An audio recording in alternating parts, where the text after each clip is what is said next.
Quanto você sabe sobre a saúde do estômago?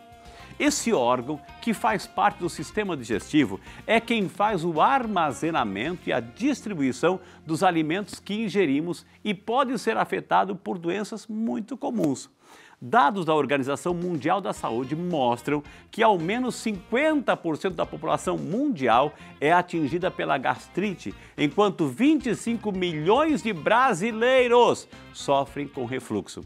E para conhecermos mais sobre esse assunto, sobre o nosso estômago e aprendermos como cuidar melhor desse órgão, hoje nós vamos receber na salinha do Saúde e Fé, ele que é cirurgião do aparelho digestivo e bariátrico, o Dr. Felipe Meyer Reis, que a gente acolhe aqui com muito carinho. Doutor Felipe, boa tarde, muito bem-vindo.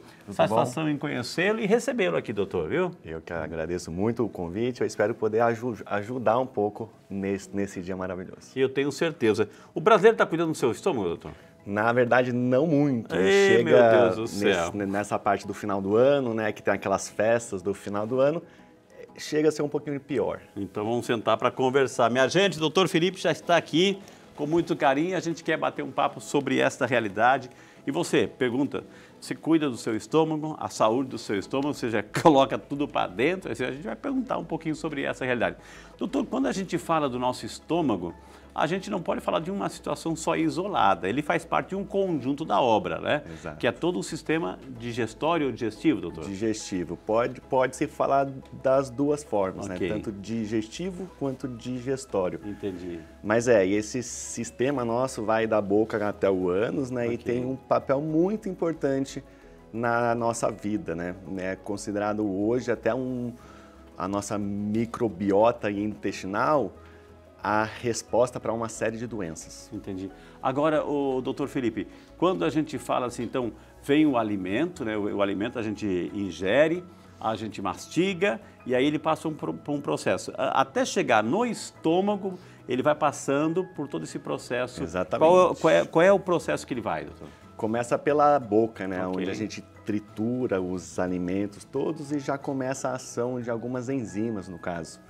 Essa trituração é muito importante, por causa que passa pelo esôfago, que é o órgão que conecta a boca até o estômago. Ao passar pro estômago, é fechada uma válvula no final do estômago que chama piloro. Tá. Essa válvula só vai ser aberta quando esse alimento que caiu lá for bem trituradinho. Então, quanto melhor a gente mastiga, melhor começa esse nosso processo digestivo como um todo. Então, esse piloro fecha-se para que o estômago faça a parte dele no processo digestivo, doutor? Exatamente. Vai amassar a comida, vai triturar ainda mais a comida, vai ter uma série de processos enzimáticos, para só quando estiver prontinho, a comida vai passar pelo piloro para começar a ser absorvida para o intestino delgado. Ou seja, quem na verdade recebe, quem na verdade não recebe, tudo recebe, mas quem na verdade assim, vai aproveitar os nutrientes daquilo que a gente comeu são os intestinos. Qual é a função do estômago aí, doutor? O estômago tem como sua principal função mesmo é mastigar, triturar mais esse alimento e preparar para ser bem degradado ao ponto que chegue no intestino fino, que é o nosso intestino delgado, ao ponto que lá possa ser absorvido todos os nutrientes que a gente precisa. Então chega o bolo alimentar no estômago, o estômago já tem aquele ácido clorídrico que vai desmanchar ali, doutor? Vai desmanchar, vai degradar as enzimas e outros componentes que vai facilitar a absorção do nosso corpo. Entendi. Como um processo como um todo. E o lixo, como todo mundo sabe, sai pelas fezes no final do processo. Agora, se a pessoa não mastiga direito, tem gente que tem ansiedade tanto, coloca assim, o ideal seria pelo menos umas 10 mastigadas, no mínimo, né, gente? Tem gente que coloca na boca e já está engolindo. Eu vou dar mais trabalho para o meu estômago, doutor? Vai dar muito mais trabalho, o piloro vai demorar muito mais para ser aberto, porque esse alimento chega na câmara gástrica, no seu estômago, de uma forma menos preparada. Então, a gente deve mastigar com calma, praticar muito mindfulness, né? Quando for se alimentar, ter aquele seu tempo, sem que esteja ouvindo Saborear rádio mais, ou alguma doutor. coisa, colocar pouco na boca, mastigar mais, prestar atenção e, de preferência, não beber junto com a comida. Olha só. Deixar essa parte da ingesta líquida entre as refeições e não Ou durante antes as ou depois. refeições. Exatamente. Aqui. O doutor, o fato assim de a gente... Porque é só na boca, nas papilas gustativas, eu imagino, que a gente sente o sabor, né? Porque depois que passa, que a gente engole, a gente não sente mais o sabor. Então, por isso que o senhor falou assim, saborear bastante, degustar ali, aproveitar, porque o sabor que a gente sente, o docinho, o amargo, é só na região da boca. Passou por ali, não sente mais o sabor, doutor, é isso? Não sente mais o gosto, mas dependendo da comida, e especialmente esses alimentos que tem hoje em dia, Processado. exatamente, ou com um alto teor de açúcar nele, ou de farináceos, esses, ao chegar no intestino, automaticamente fica muito próximo do açúcar e que dá uma resposta compensatória para o nosso cérebro imediata. Por isso que, às vezes, o paciente ficou mal por alguma situação específica e desconta na comida, entendeu? Isso aí também acontece. É uma forma muito ruim e é um fator de risco para uma série de doenças alimentares, entendeu? Doutor, o fato de nós ingerirmos um alimento, seja um alimento de repente, poxa vida, não foi bem processado, bem cozido, ou vai comer uma fruta, ela não está, de repente, assim, não ficou uma salada, não estava bem limpa, uma fruta não estava bem limpa. Esse ácido clorídrico que a gente tem lá, ele faz o papel dele, ou seja, deixa comigo que aqui eu resolvo tudo. Ou eu estou prejudicando também, doutor? 80% da nossa imunidade está no nosso intestino, essa primeira barreira protetora do nosso corpo, esse ácido que vai combater muito essas cepas, esses micro-organismos que possivelmente são deletérios para o nosso corpo. Então esse ácido é de muita valia, muito importante para essa barreira, para a nossa imunidade funcionar. Quando acontece uma disbiose, que acontece a descompensação da microbiota intestinal, o nosso sistema imune fica ferido. Então fica uma porta de entrada muito mais fácil para agredir o nosso corpo.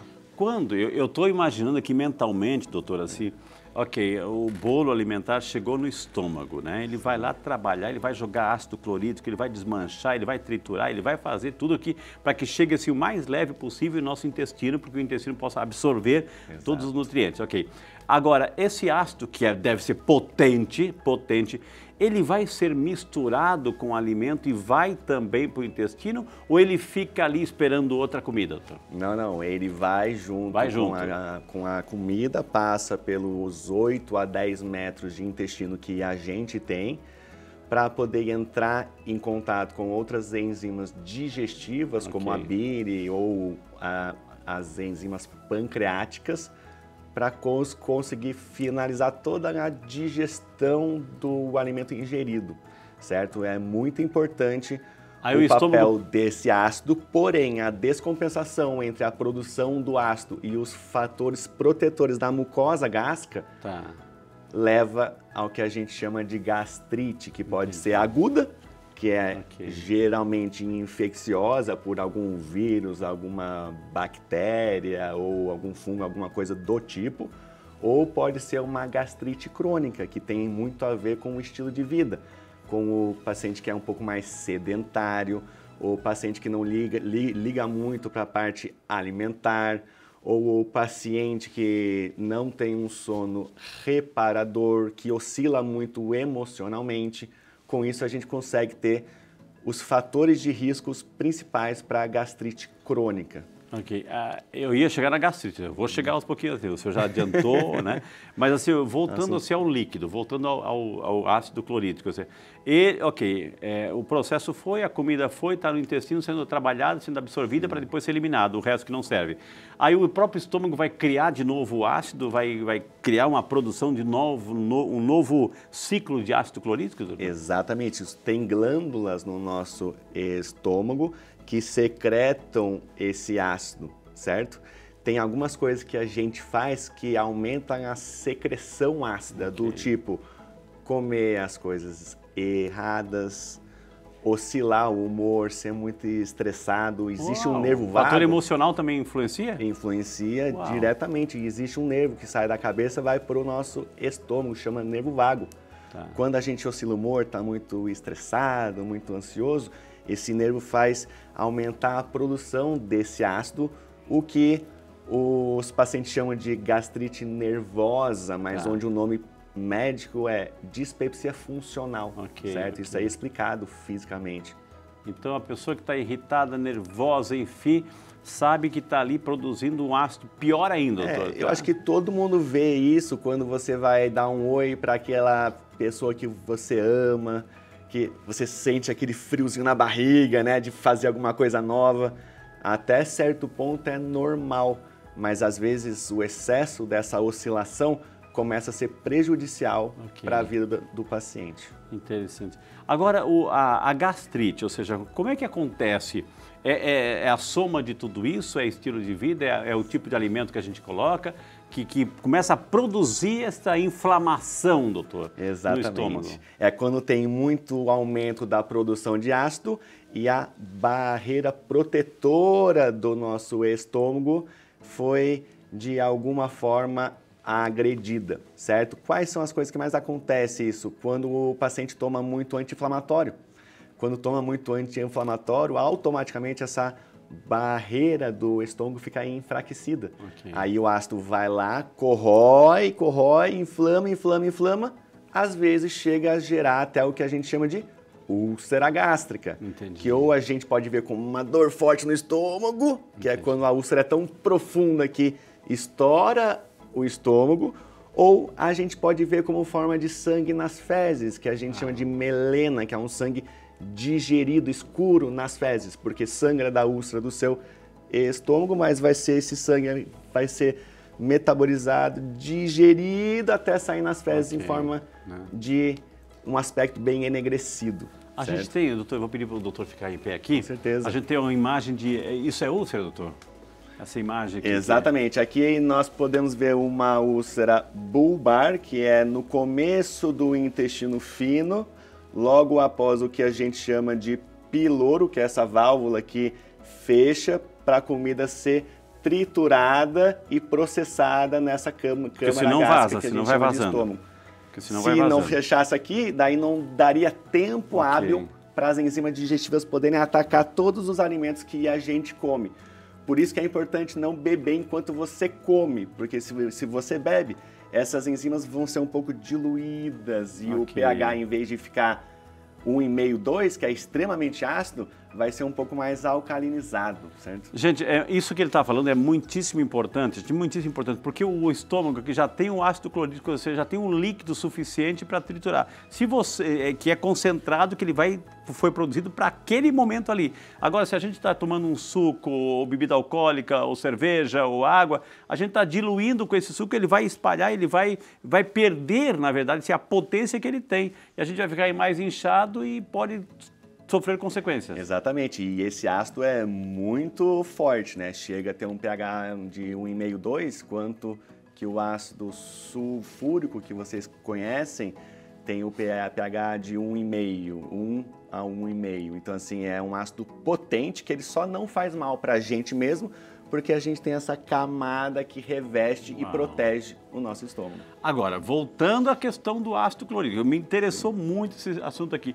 Doutor, eu primeiro coloco a comida aqui e depois o estômago sabe a quantidade de comida que entrou e aí ele vai produzir o ácido clorídrico, ou seja, o líquido para triturar, ou o estômago já tem um líquido esperando aí a comida chegar, doutor? Não, ele produz esse ácido esperando de acordo com os seus hábitos, certo? Se você tem o costume de se alimentar muito mal, como muita coisa que necessita uma maior digestão, aí ele vai se acostumar a produzir muito ácido. Ok. E isso é um fator de risco para você ter as complicações que a gastrite pode causar na sua vida. Se a pessoa come, eu vou colocar as duas situações, doutor Sim. Felipe. A pessoa come demais, encheu isso daqui, não tem ácido suficiente para triturar, não tem ácido suficiente. Sim.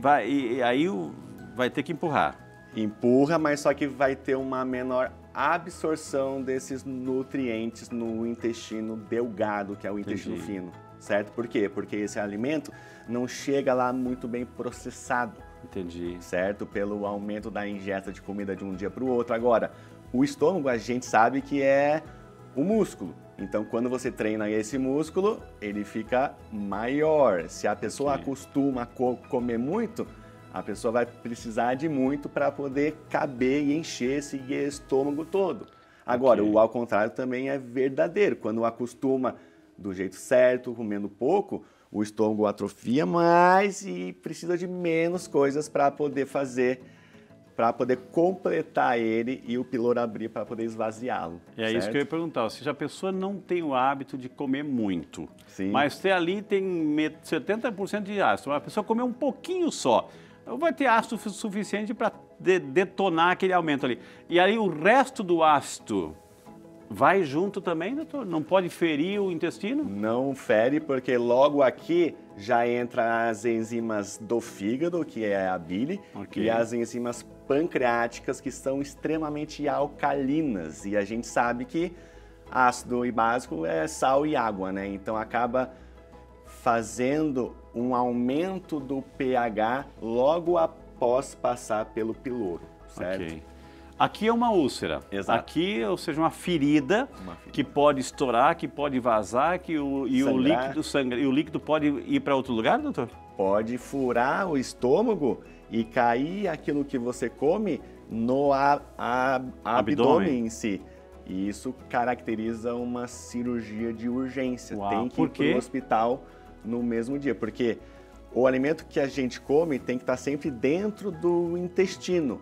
A partir do momento que ele sai para fora, caracteriza uma urgência médica, porque não pode ter restos alimentares no abdômen nosso fora do intestino, que se não infecta e a pessoa não aguenta. Então tem que operar no mesmo dia. E a pessoa pode ter várias úlceras, doutor? Várias úlceras. Pode virar câncer? Pode virar câncer. Tem algumas úlceras que vão investigar e a própria úlcera não é por causa do que a gente pensa, mas sim já um câncer.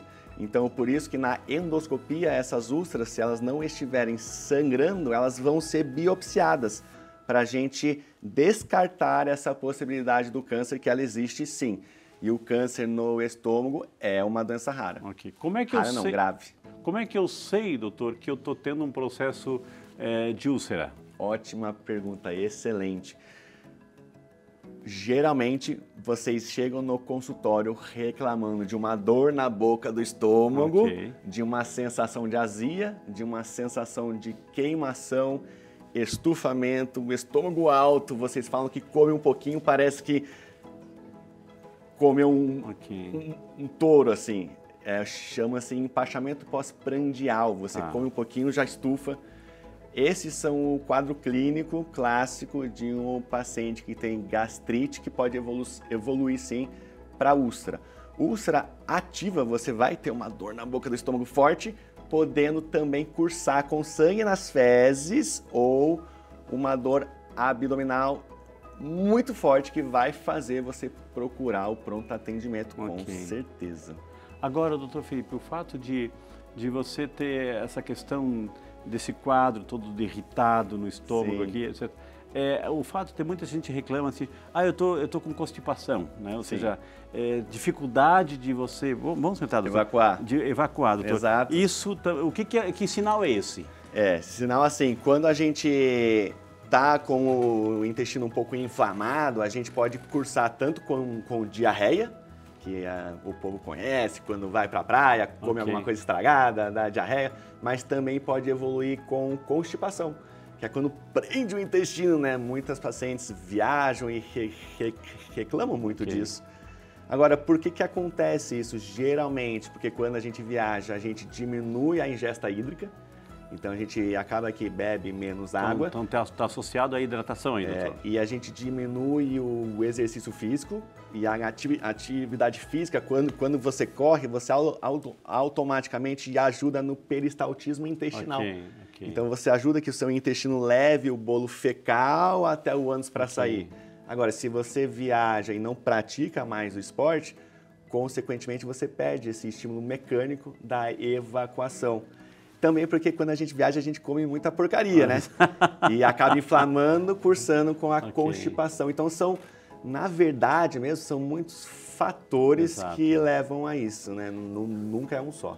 Eu sei que o assunto de hoje é saúde do estômago, mas assim, ele é cirurgião do aparelho digestivo, gente, e bariátrico. Então ele sabe todo o processo, o caminho que vai chegar o bolo alimentar até da entrada à saída.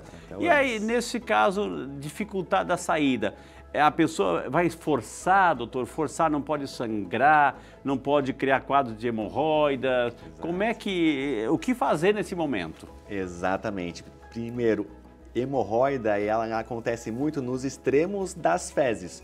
Ou elas podem estar muito constipadas, que é muito duras, muito paradas, e quando sai atrita no ânus, aí sangra e dói.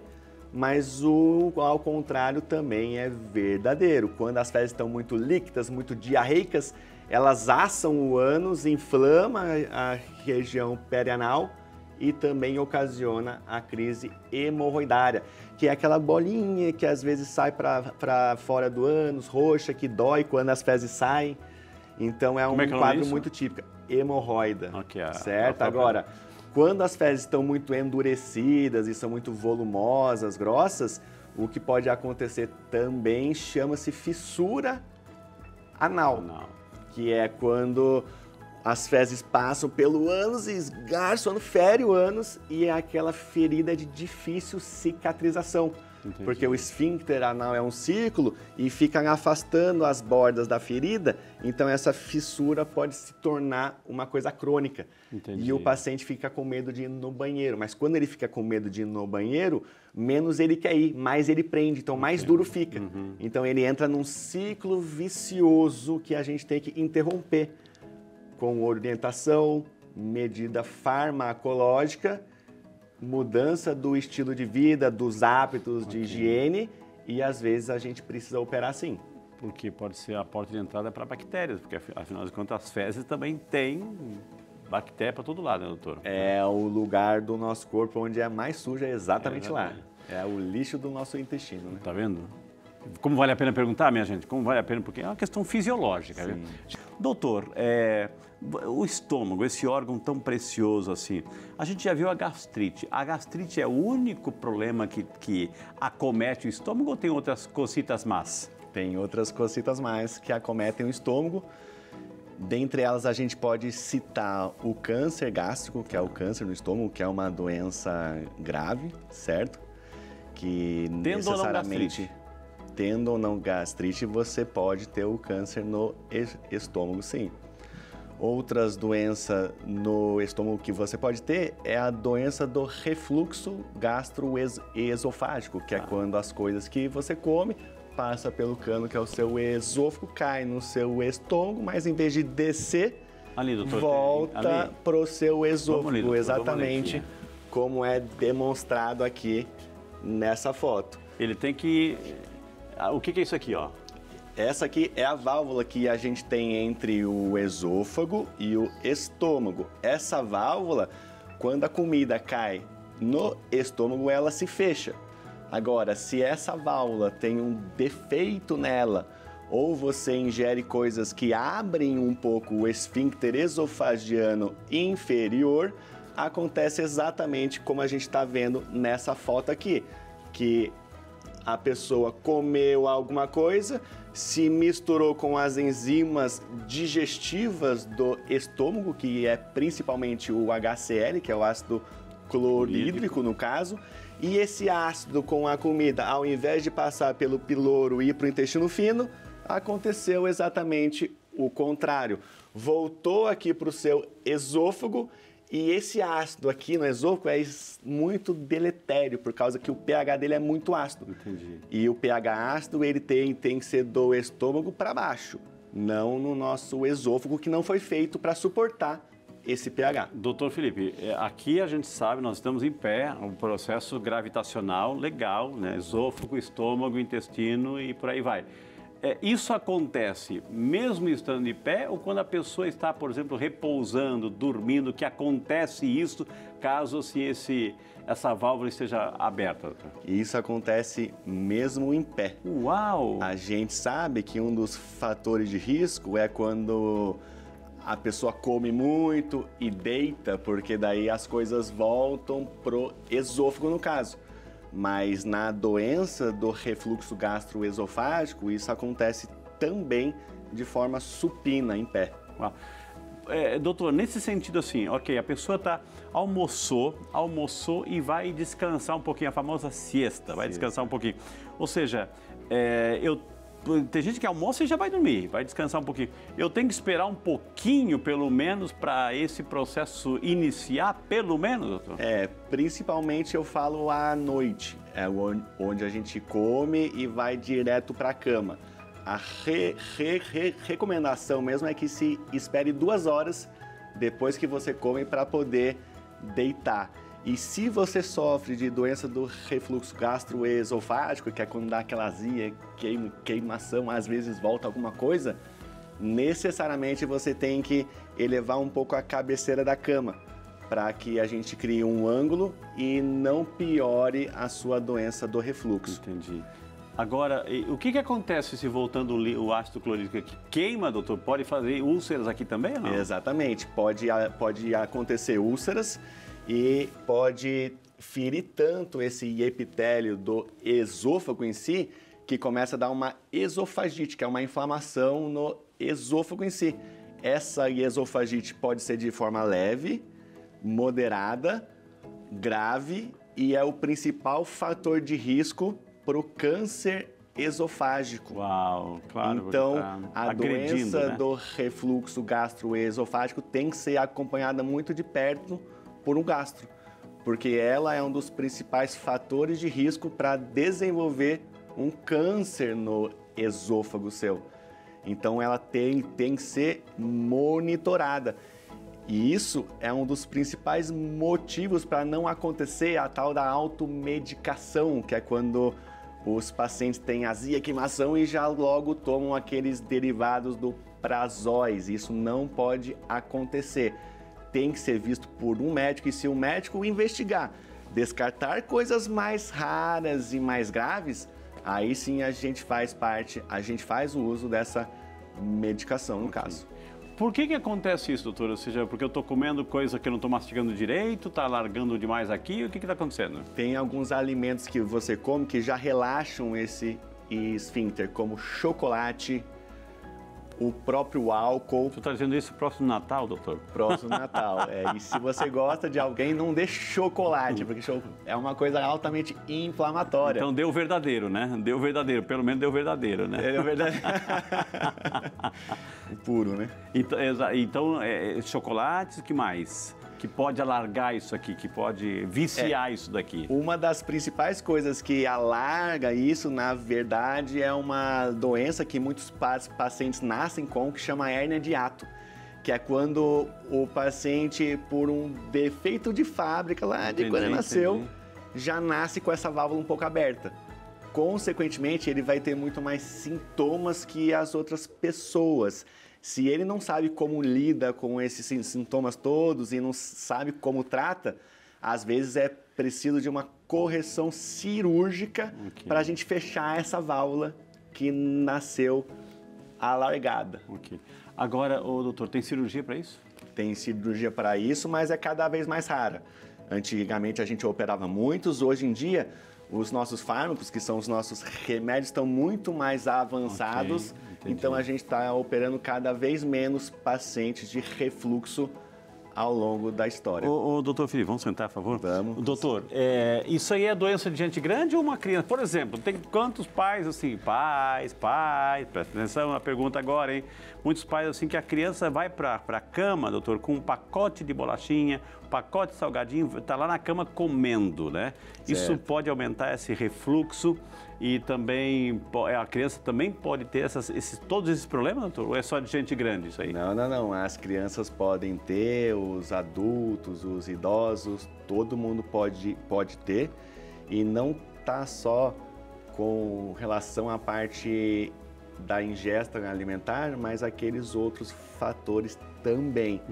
É uma doença da era moderna, por causa que antigamente a gente não tinha alimentos tão ruins assim, tão ultraprocessados, tão calóricos, tão açucarados, mas hoje a gente tem. Então a gente está vendo cada vez mais isso acontecer de uma forma cada vez mais precoce, mais nova, certo? Isso aí não é um bom sinal, na verdade. Olha. Doutor, o assunto está muito bom, que as pessoas em casa estão acompanhando e estão participando aqui, ó. Coisa boa. A Luísa Oliveira, de Porto União, Santa Catarina. Boa tarde, Luísa. Deus te abençoe. Doutor, em minha casa, meu marido tem muita queimação e se automedica para passar o desconforto. Qual a relação entre a ingestão desses medicamentos e os problemas estomacais? Tem tudo a ver. Luísa. Luísa, você tá de parabéns, sim, porque tem relação íntima. Por quê? Porque quando o paciente se automedica, a gente não sabe o que está acontecendo na vida dele. Por quê? Ele só mascara tudo, mas ele não trata a causa base de nada. Mesmo porque ele ainda nem sabe qual é a causa base. Então, antes de mais nada, ele tem que passar num gastro, tem que investigar, fazer os exames certos para a idade dele, para a gente poder ver se é uma gastrite simples por algum erro alimentar, ou se é alguma intolerância alimentar, ou se é alguma infecção por H. pylori, ou se é uma úlcera, ou se é até mesmo um câncer gástrico. Então você vai estar protegendo ele se você indicar um bom gastro para ele passar. Ô, doutor, o senhor falou H. pylori, né?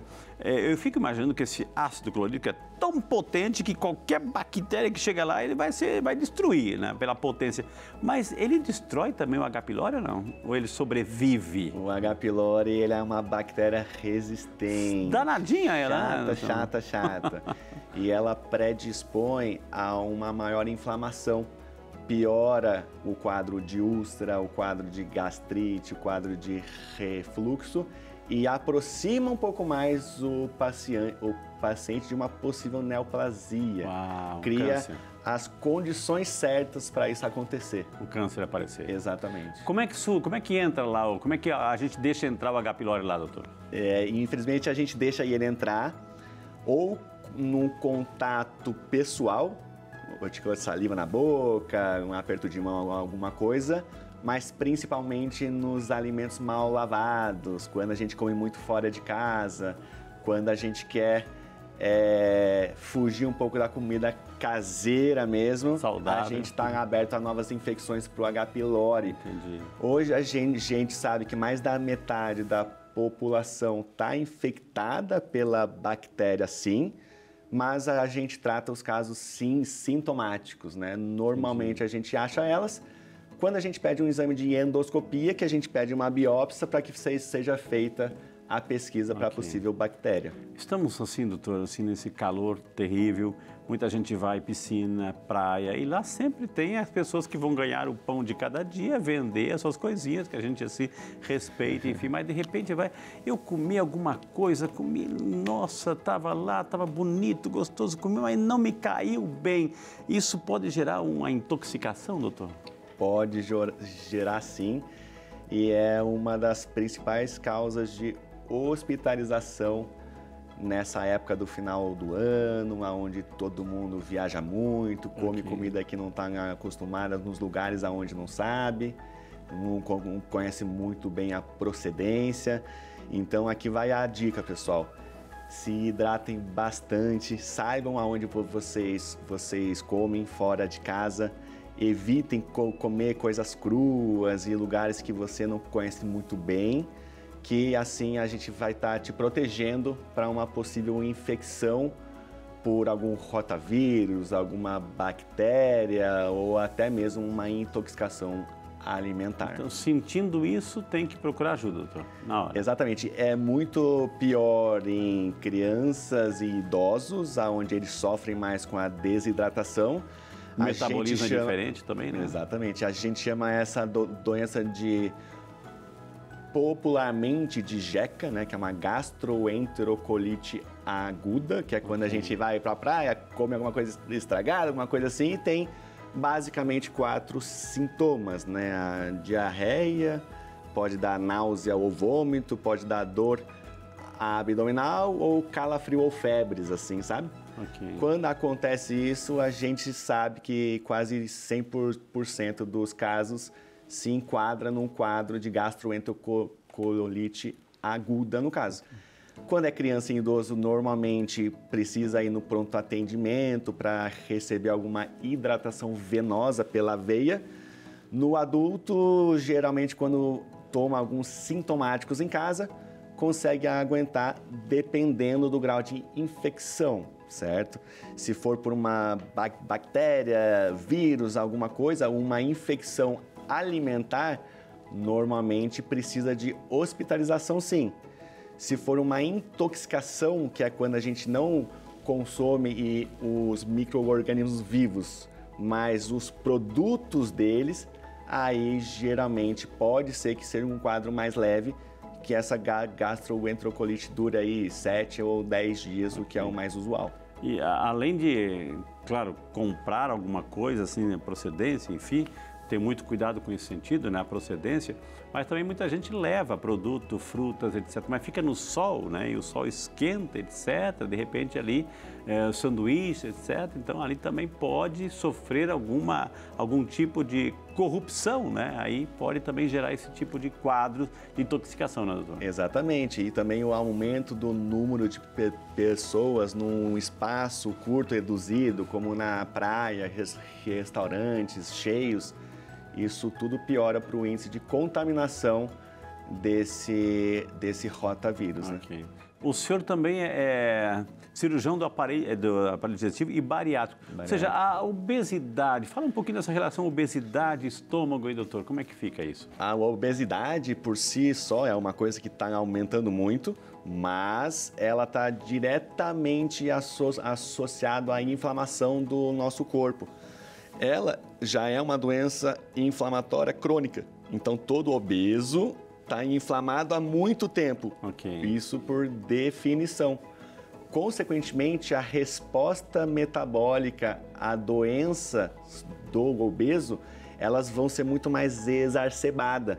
Então, vai predispor a uma série de doenças cardiológicas, hipertensão, arritmia, vai predispor a doenças metabólicas do tipo diabetes, mas vai também a obesidade predispor a doenças emocionais também, psíquicas. Então você oscila mais, porque o seu corpo está muito mais inflamado, então ele fica muito mais aguçado a qualquer desordem que possa ter nele.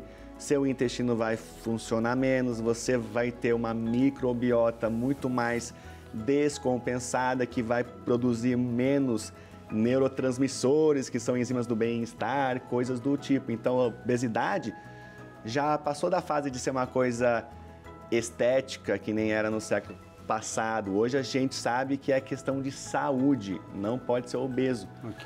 Pessoas obesas com o coronavírus que teve aí agora, elas morriam 184% mais do que quem tinha o peso ideal.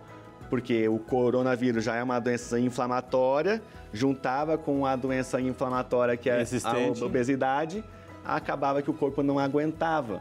Então, vários países do mundo inteiro operaram muita bariátrica no coronavírus e hoje a gente sabe que é uma cirurgia consagrada que ajuda a salvar milhões de vidas anualmente. Nessa cirurgia bariátrica, que não é o tema, mas assim faz parte, o estômago ele é reduzido, como é que é? Tem uns que a gente vê uma forma de um anel, como é que fica? Exatamente, o anel ele não existe mais, a gente não faz mais assim. Mas é uma cirurgia que hoje a gente faz por videolaparoscopia ou então por robótica mesmo. Opera num dia, vai embora no próximo dia, mas a gente reduz o estômago que cabe mais ou menos 1,5 litro, 2 de comida. Ele vai ficar cabendo 50 a 100 ml, como se fosse um copo de café. Uau. Consequentemente, você vai ter menos fome, vai caber menos coisa e vai ter uma diminuição também na desabsorção, porque não vai ter aquele estômago para processar o alimento, daí o alimento já vai cair direto no intestino menos processado. Consequentemente, você vai ter uma perda ponderal aí de uns 35, 40% do peso corpóreo atual, o que para várias pessoas ajuda a salvar muitas vidas. Então, os pacientes que a gente opera normalmente tomam 4, 5, 6 fármacos diariamente e a gente opera e depois de alguns meses eles ficam só com a vitamina deles de uso diário, que tem que tomar vitamina sempre que opera bariátrica.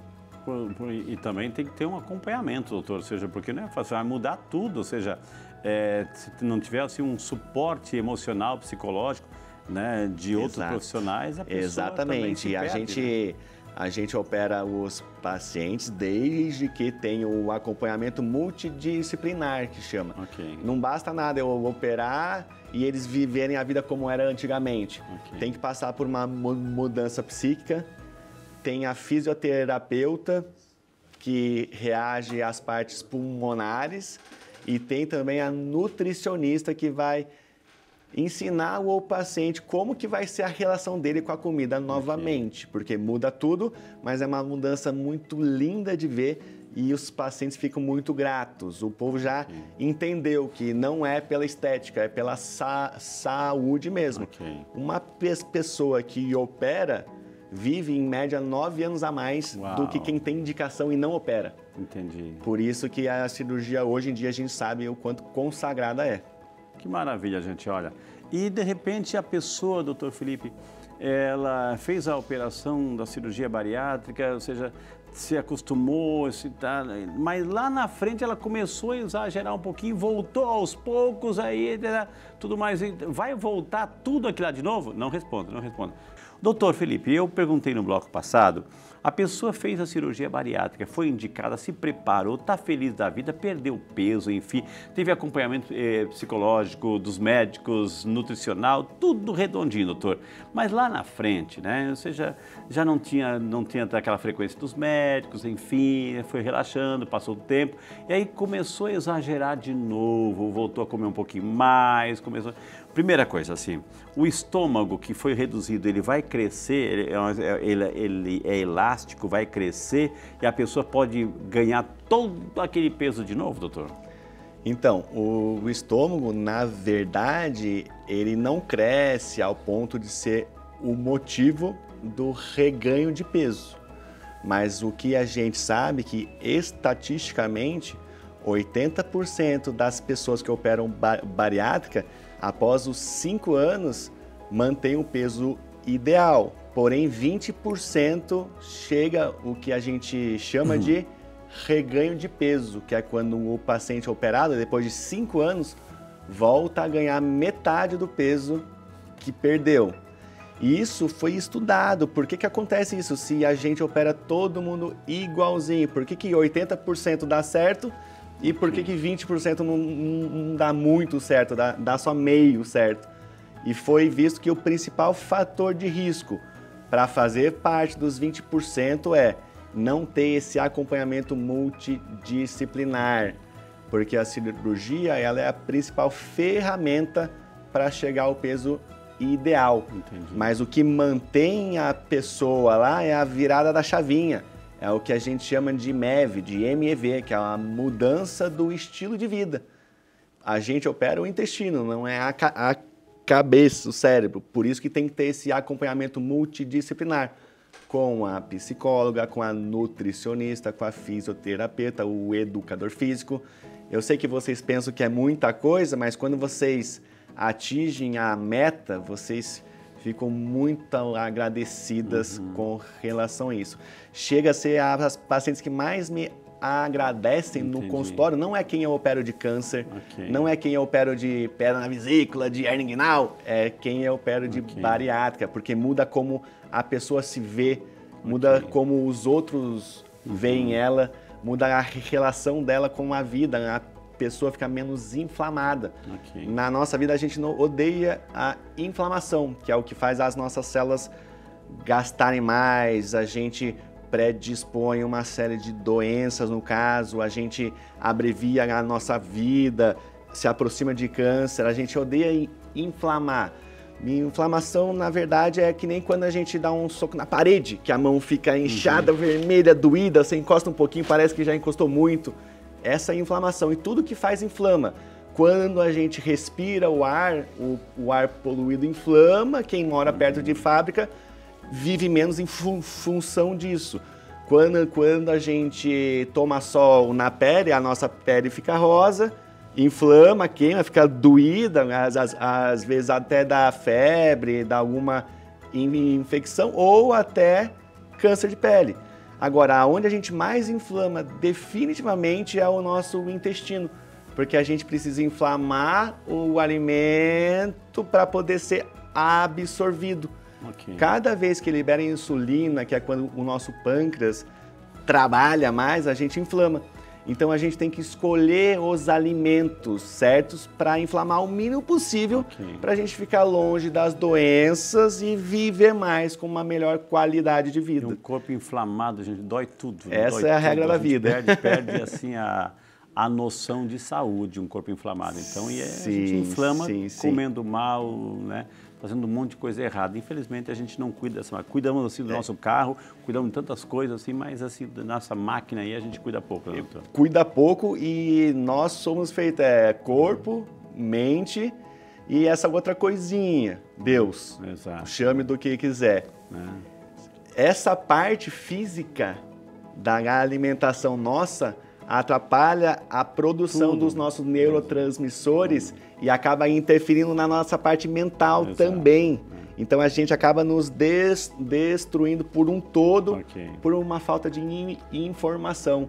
Então a gente tem que ter na cabeça o que é a tal da inflamação e ter os meios, saber os meios de ficar o mais longe possível dela. E a gastrite nada mais é que uma inflamação no estômago, que é o nosso papo aqui hoje, né? E muita gente assim faz uso indiscriminado de anti-inflamatórios, que vai deixando assim mais complicado, automedicação e tudo isso ajuda. Mas, doutor, voltando assim à questão, assim, depois dessa lição bem dada sobre essa questão, por exemplo, uma queimação nessa região do estômago aqui, né? Muita gente que também sofre de infarto, reclama de infarto, um dos sintomas do infarto é essa queimação. Eu posso confundir, doutor, existe uma possível confusão ali entre, poxa, até onde que o infarto está acontecendo, porque é um dos sintomas, e até onde o estômago está reagindo, doutor? É importantíssimo ser de conhecimento público mesmo, que dor no peito ou dor no estômago não é igual a problemas gástricos. Tem um órgão que fica exatamente antes ali do esôfago, que é o coração nosso. Então, quando a gente tem alguma alteração cardíaca, pode se passar por algum sintoma gástrico, sim. Por isso que tem que ir no gastro, mas se você não tiver os seus exames cardiológicos prontos em dia, tem que passar no cardiologista também. Uma coisa é facilmente confundida com a outra, até mesmo por nós médicos. Num dos blocos anteriores, doutor, o senhor falou assim de o refluxo, etc., queimação. Qual é a diferença entre refluxo, queimação e azia? É tudo a mesma coisa, doutor? Fazem parte do mesmo processo? Fazem parte da mesma síndrome, que a gente chama de síndrome dispéptica, que é quando aumenta a produção do ácido e esse ácido invariavelmente volta para o esôfago e causa essa sensação de azia, de queimação, de empachamento, que é quando você come um pouquinho, pensa que comeu um boi. Isso tudo, cada pessoa sente de alguma forma, mas todas elas fazem parte da mesma síndrome, que é a síndrome dispéptica, que é onde há gastrite está inserida. Ok. Nesse caso, assim, para aliviar uma azia, doutor, porque tem tantos recursos hoje, né? Na farmácia é o que mais tem, doutor. Sim, verdade. O que se faz? Depende da causa dela. Se a azia sua foi por causa de uma oscilação emocional, você trata isso. Se foi por causa que você se alimenta de uma forma não tão boa assim, você trata essa causa. Se foi por causa de uma infecção por H. pylori, que é aquela bactériazinha chata, a gente mata ela com antibióticos. Se for por causa de um câncer gástrico, a gente trata o câncer e vocês ficam bem. Se for por causa de uma intolerância à lactose, que é uma das 3 principais causas que isso acontece, a gente restringe a lactose e vocês passam muito bem. Lembrando que também que tem a tal da doença celíaca, que é a doença autoimune relacionada com a molécula do glúten. Ela é muito importante, uma das principais causas de anemia em mulheres jovens, que é quando a pessoa não pode comer glúten, que o corpo dela cria uma reação ao próprio intestino quando ligada à molécula do glúten. Então, vocês podem ver que são vários diagnósticos diferentes, que um não tem nada a ver com o outro e a gente trata com formas totalmente distintas. Então, por isso que tá com azia, tá com dor no peito, não é só comprar remédio. Pelo contrário, você tem que ir no especialista para a gente ver qual é a causa base. Tratando a causa base, aí vocês não tem mais isso. Agora, se vocês só ficam remediando, aí a gente não acha a causa base e vocês vão só tampando o sol com a peneira. E esse sol muito forte às vezes pode te queimar. Exatamente. Entendeu? Doutor, pergunta chegando, o Miguel Viana de Salvador, Bahia. Boa tarde, Miguel. Que bom que você está representando Salvador aí, Bahia, em nosso programa Saúde e Fé. Doutor, eu não costumo jantar.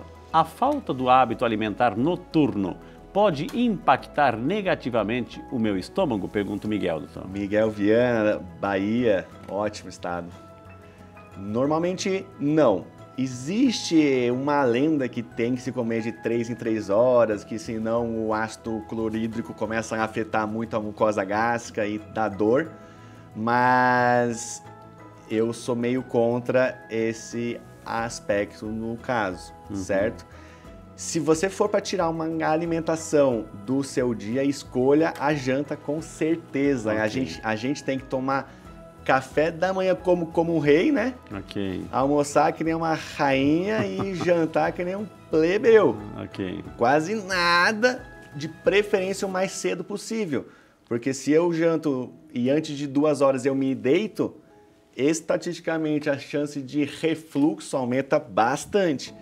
Então, se for para fazer o que a gente chama de jejum intermitente ou coisa boa, não tirem o café da manhã, mas tirem sim a janta, que vai ser muito mais benéfico até para o seu ciclo hormonal do cortisol. O que faz o estômago durante a noite? Enquanto a gente está descansando, que trabalho que ele tem ali? Ou ele também está descansando ou ele está trabalhando, doutor?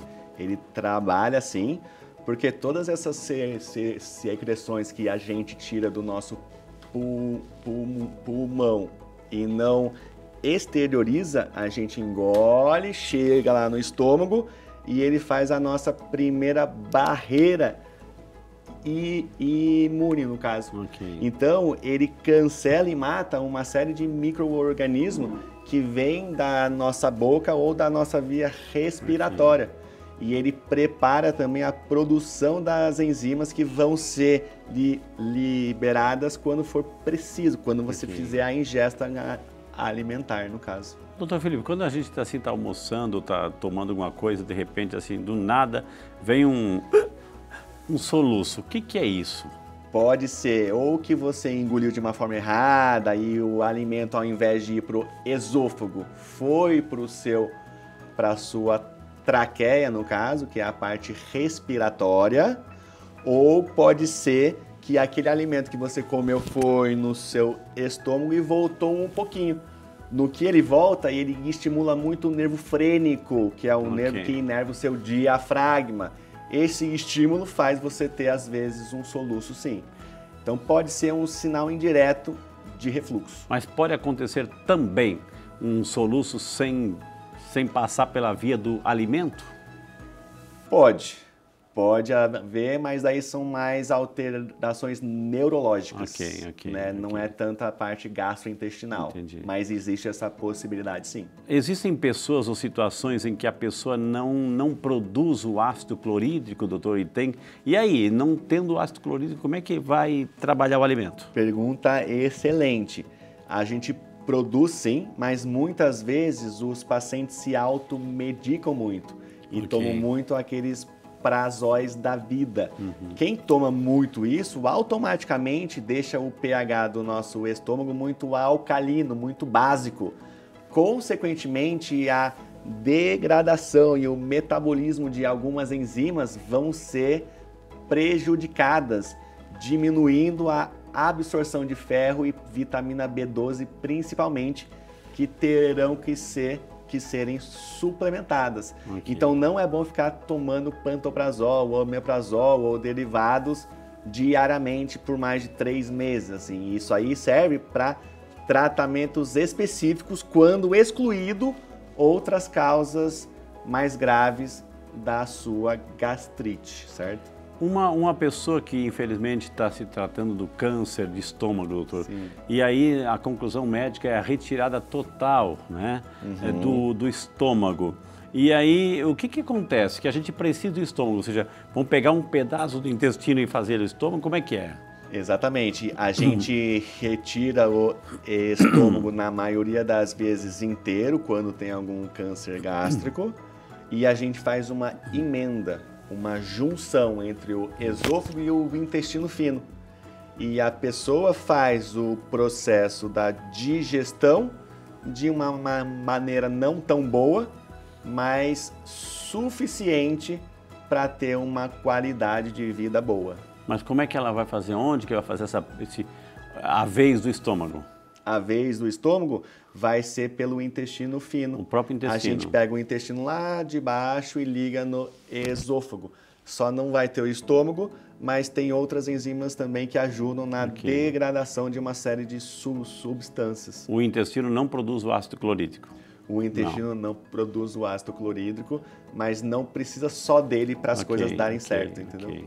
Olha que maravilha, gente, quantas informações valiosíssimas aqui. E a gente só opera o estômago inteiro quando realmente precisa, quando o paciente não consegue ter uma vida se a gente não faz isso. Porque um câncer que não seja total pode tirar uma parte, doutor? Uma parte. Quando o câncer é no final do seu estômago, a gente não tira o estômago inteiro, mas a gente faz uma gastrectomia subtotal, que chama, que é tira parte do estômago.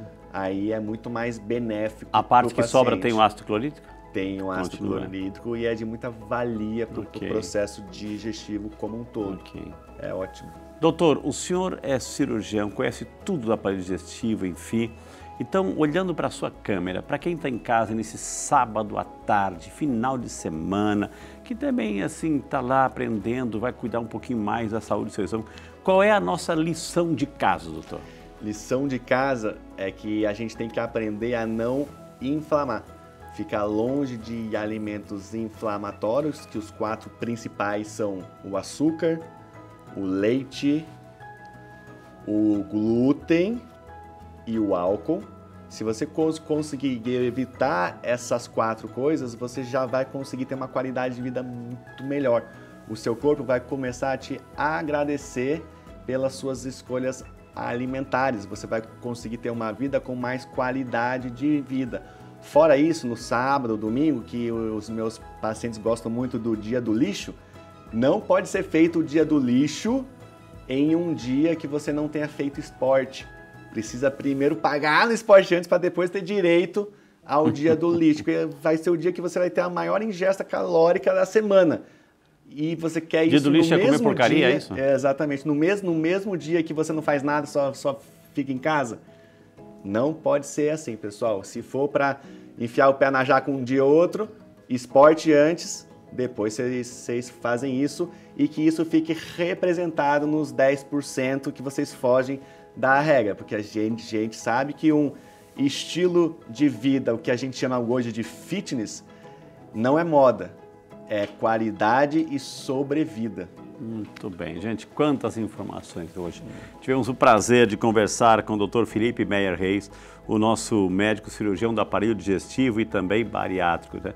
Foi uma aula, todos os contatos do doutor estão aparecendo na tela, para você dar um print, procurar ajuda, procurar informação, fazer uma consulta. Afinal de contas, tudo que a gente para sobreviver, a gente precisa comer, gente. Comer. E tudo vai parar onde, né? Então, aparelho digestivo e estômago. Então, a gente viu aí quais são as consequências, quais são os perigos, assim, e o que a gente pode fazer para cuidar da saúde do nosso estômago, desse aparelho digestivo.